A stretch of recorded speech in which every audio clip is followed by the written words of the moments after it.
आने की बात कर रहे हैं, इनको बोर्ड बना देंगे।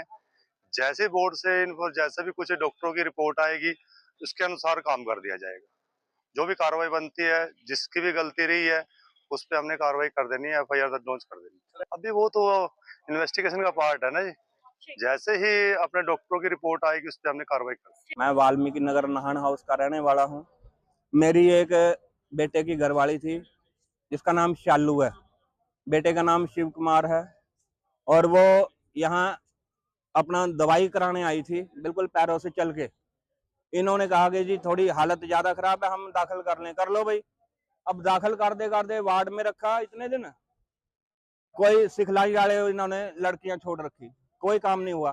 उसके बाद जब सीरियस ज्यादा होगी, कह रहे जी डॉक्टर छुट्टी पे चले गए, अभी आईसीयू में घेर दो। आईसीयू में जनाब उसका इतना बुरा हाल हो गया मैडम जी कि हम कुछ बता नहीं सकते कि उसको एक एक सांस बड़ा औखा हो गया।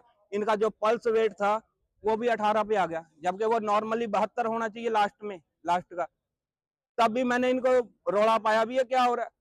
कह रहे जी डॉक्टर छुट्टी पे है। जब तुम्हारे पास डॉक्टर छुट्टी पे है तो तुमने हॉस्पिटल क्यों खोला हुआ? क्या तुम्हारे पास इमरजेंसी डॉक्टर नहीं है कोई? किस बात का ये हॉस्पिटल खोल रखा है तुमने? और वो बेटी मेरी ऐसी पोजीशन में आ गया जी, अभी कोई पता नहीं है कब यहाँ आके ये हालत हो गया जी। उसकी मैंने ये वीडियो रखी है, दोनों की बना के मैंने वीडियो बना ली है उनकी। मेरे बेटे की घरवाली 25 साल की उम्र है, शालू नाम है, बेटे का नाम शिव कुमार है। ईएसआई कार्ड चल रहा है उसका। तो यार उसकी टांग टूट गई थी, हम यहाँ पर लेके आए। ये कह रहे हमारे पास अभी डॉक्टर नहीं आया, सुबह इसको ऑपरेशन कर देंगे। सुबह अगले दिन फिर कह रहे सर दिवाली की छुट्टी पे चला गया डॉक्टर, उससे अगले दिन ऑपरेशन कर देंगे। उसके बाद फिर इन्होंने 3 दिन तक उसको कोई ऑपरेशन नहीं किया। फिर हम कह रहे हैं चल यहाँ पर दूसरे हॉस्पिटल में शिफ्ट कर दे, अगर ये ऑपरेशन नहीं कर रहे हैं। तो इन्होंने इसको एक इंजेक्शन दिया, इंजेक्शन लगाते ही उसकी हालत बिगड़ गई, वो आईसीयू में आ गया। हमने कहा मरीज को मिलने तो दो, इन्होंने हमें मिलने नहीं दिया। उसको पता लगा भी उसको वेंटिलेटर पे डाल दिया। फिर हमने कहा मरीज के साथ कुछ भी हो सकता है, मगर जी हम अपने को कहीं और दिखा लें। इन्होंने ना हमें रेफर करने दिया, ना इन्होंने मुझे हमारा मरीज लेने जाने दिया, ना हमें मिलने दे रही थी।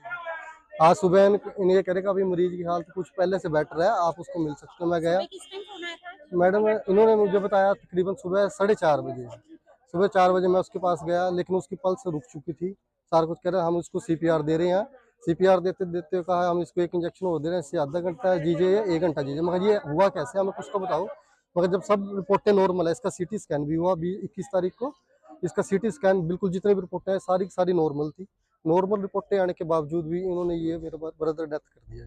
अच्छा, कौन सी डेट को यहाँ पर एडमिट हुए थे? हम 20 तारीख को एडमिट हुए थे। क्या नाम था पेशेंट का? नरेश कुमार जी। कितनी उम्र थी? 31 साल जी। शादीशुदा है? हाँ जी, शादीशुदा। कौन सी जगह से थे? राय माजरा से जी, डिस्ट्रिक्ट कुरुक्षेत्र। क्या वजह मानते हो आप कि ऐसा हुआ होगा? मैडम इन्होंने इंजेक्शन दिया, इंजेक्शन देने की वजह से इनके पास से ट्रीटमेंट गलत हो गया, तो मेरा ब्रदर डेथ हो गया। तो आपकी कोई बातचीत हुई है डॉक्टर से? कुछ क्लैरिफिकेशन डॉक्टर के साथ हम बातचीत कर रहे हैं, डॉक्टर हमें बताता नहीं था कुछ। कह रहा है डॉक्टर अभी आएगा, राउंड पे जा रहे हैं, ये यहाँ जा रहे हैं, वहाँ जा रहे हैं।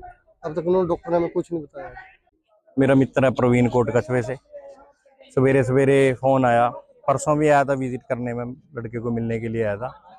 परसों दोपहर तक वो ठीक ठाक था, उसने खाना भी खाया। फिर जो उसके पास था अटेंडेंट, उसने मेरे को बताया कि दोपहर को उसने खाना खाया, उसके बाद इंजेक्शन लगाया उसका, तो उसके बाद उसकी हालत खराब होती चलेगी। तो आज मेरे पास 5 बजे फोन आया कि भाई उसकी डेथ होगी। तो फिर बस यही पूछने आए थे भी क्या कारण है। जैसे मैंने पूछा डॉक्टर साहब से, निखिल था कोई, भाई डेथ का क्या कारण है, तो उसके पास कोई जवाब नहीं था, गोल मोड़ जवाब दे। उसके पास डॉक्टर आएंगे अभी बताएंगे जी। मैनेजमेंट से नीचे फाइल के लिए पता कराया, वो कह रहे फाइल नीचे चली गई। नीचे वाले ने बताया फाइल ऊपर चली गई। आधा घंटा ऐसे ही गोलमोल घुमाते रहे बात को। कोई डेथ कॉज नहीं बता सके। हाँ भाई नहीं, वरना डॉक्टर को पता ही हुआ भाई हाँ किसी की डेथ हुई है तो डेथ का कारण उसको पता हुआ भाई ये डेथ कॉज है। कौन सी डेट को एडमिट हुए थे और क्या नाम था पेशेंट का? ये जो इस रिपोर्ट के अकॉर्डिंग 20 तारीख को आया था ये, जबकि इनके जो पेरेंट्स हैं वो कह रहे कि 19 तारीख को इसका एक्सीडेंट हुआ था। नरेश था पेशेंट का। 31 ईयर उम्र है, 2 बच्चे हैं छोटे छोटे से।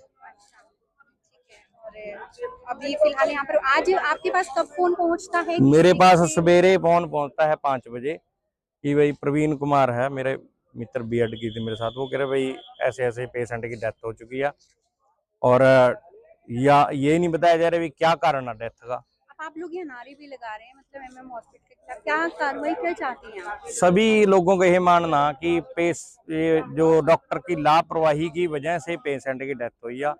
जो इंजेक्शन लगाया कहीं उसका रिएक्शन होया, कि सारी की सारी डॉक्टर की और हॉस्पिटल की लापरवाही है जिसके कारण पेशेंट की डेथ। अच्छा, आपको जैसे आप लोग यहाँ एकत्रित हैं, है ना, तो आपको देखा एक और अटेंडेंट सामने आए, उन्होंने कहा कि पिछले 10 दिन से उनकी भी बहू यहाँ पर एडमिट है, हालांकि ठीक ठाक हालात में वो आई थी, थोड़ा सा कुछ था, लेकिन अब हालात उसके वो हो गए हैं कि कभी भी जो है कुछ भी मिसहैपनिंग हो सकती है।